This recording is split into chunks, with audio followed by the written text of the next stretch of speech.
बिस्मिल्लाहिर्रहमानिर्रहीम। अल्लाह ताला जो राज़ ऐं नाराज़गी हुज़ूर अलैहिस्सलाम जी हदीस आहे तिरमिज़ी शरीफ़ जी त नबी पाक सल्लल्लाहु अलैहि वसल्लम जिन इरशाद फरमायो पीउ जे राज़ी थियण सां अल्लाह साईं राज़ी थींदो आहे ऐं पीउ जे नाराज़ थियण सां अल्लाह साईं नाराज़ थींदो आहे। त क़ुरान मजीद में अल्लाह पाक इरशाद फरमाए थो वबिल वालिदैन एहसाना, पंहिंजी माउ ऐं पीउ सां भलाई कयो, एहसान कयो। यानी जॾहिं तव्हांजा पीउ ऐं माउ जॾहिं नाराज़ हूंदा आहिनि, माउ पीउ जॾहिं तव्हांजा नाराज़ थी वेंदा आहिनि त अल्लाह पाक बि तव्हां सां नाराज़ थींदो आहे। त माउ पीउ जो अदब करणु खपे, उन्हनि खे सां भलाई करणु खपे, उन्हनि जो चवणु मञणु खपे। माउ पीउ जे चवंदा आहिनि न माउ जी पेरनि जे हेठियां जन्नत आहे, उहा हुज़ूर अलैहिस्सलाम जी हदीस आहे।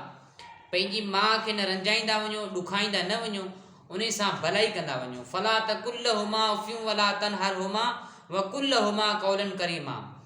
जेको माण्हू पंहिंजी माउ सां भलाई कंदो, पंहिंजी माउ जी इज़त कंदो, उन सां महबत कंदो, पंहिंजी पीउ जी इज़त कंदो त अल्लाह पाक दुनिया में उन औलाद जी इज़त अञा वधाईंदो। जेको माउ ऐं पीउ जो नाफ़रमान औलाद हूंदो आहे त अल्लाह पाक उन खे दुनिया में दरबदरी वारी ज़िंदगी ॾींदो आहे, आख़िरत में दरबदरी ज़िंदगी।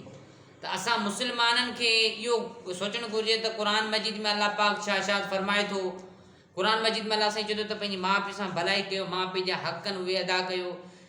जॾहिं तव्हां नंढा हुआ पंहिंजी माउ जी पेट मां त ॾिसो माउ पंहिंजे पेट में कीअं रोज़ी ॾींदी हुई, मतिलबु अल्लाह साईं कीअं पेट में उनखे रोज़ी पहुचाईंदो। जॾहिं तव्हां दुनिया ते आया अल्लाह पाक तव्हांजी माउ जी छाती में ॿ रोज़ी जा दरवाज़ा रखिया जंहिंजे ज़रिए तव्हांखे खीर मिलंदो आहे। जॾहिं तव्हां वॾड़ा थिया, कुझु एज ते पहुता, जॾहिं तव्हांखे ॾंद थिया, तव्हां खाइण पीअण जहिड़ा थिया, तव्हांखे माउ पीउ कुझु खारायो पीआरियो।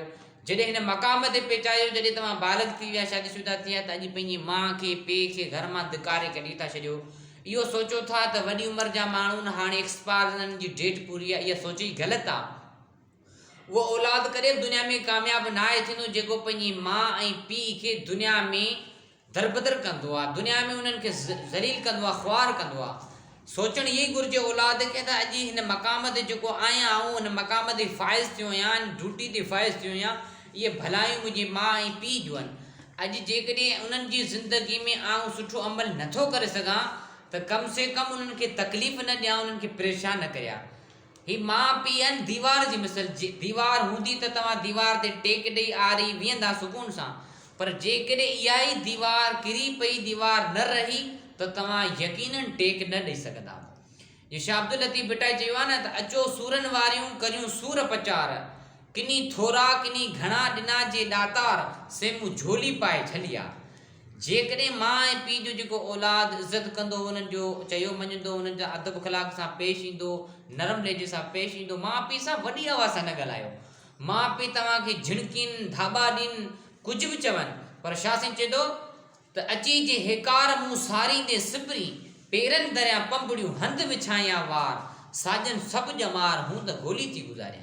हू झिणकिन तूं झको थी, मतिलबु केतिरो बि तोसां घटि वधि ॻाल्हाइनि पर तोखे उन्हनि जे लफ़्ज़ साम्हूं न आहे चवणो। छो माउ पीउ आहिनि तुंहिंजा, तोखे हिन मक़ाम ते पहुचायूं त असां मुस्लमाननि खे खपे माउ पीउ जो चयो मञूं ऐं माउ पीउ जो अदब कयूं।